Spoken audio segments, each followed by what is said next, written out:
ใจពិថាបុកពងទាជាមួយនឹងលក់ស្រស់មួយមុខនេះឆ្ងាញ់មែនតែនតែម្ដងហើយរបៀបធ្វើ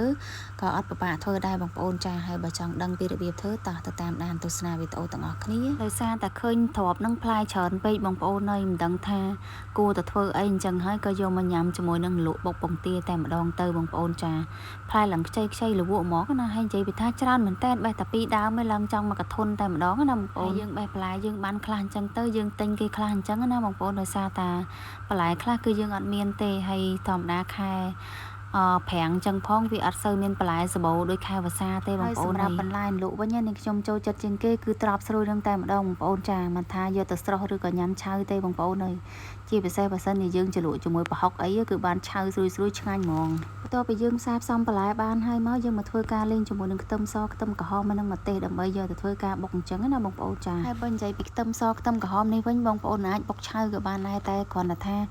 នៅពេលដែលយើងបុកឆៅវារសជាតិវាស្ងាត់វាអត់សូវឆ្ងាញ់ទេបងប្អូនចានៅពេលដែលយើងលីងបែបនេះវាឈ្ងុយហើយ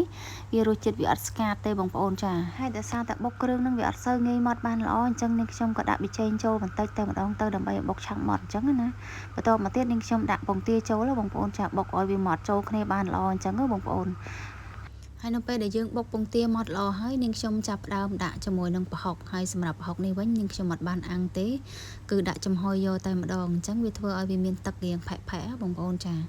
ហើយនាងខ្ញុំដាក់ជាមួយនឹងម្សៅស៊ុបហើយនឹងស្ករសបងប្អូនហ្នឹងហើយបន្ទាប់មកទៀតនាងខ្ញុំមកធ្វើការច្បាច់ក្រូចឆ្មាដាក់ហើយសម្រាប់ក្រូចឆ្មានេះវិញគឺនាងខ្ញុំប្រើអស់តែ2ផ្លែទេបងប្អូនចា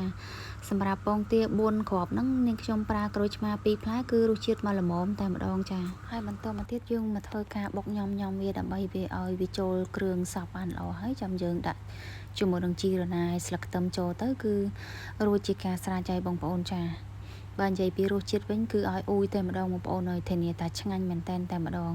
បើសិនបើបងប្អូនចង់ធ្វើបែបនេះអីគឺអាចមើលតាមវីដេអូនេះបានណាបងប្អូនចាហើយសម្រាប់វីដេអូនេះដែរក៏បានឈានមកដល់ទីបញ្ចប់ដែរបងប្អូនចាអរគុណច្រើនសម្រាប់ការតាមដានទស្សនា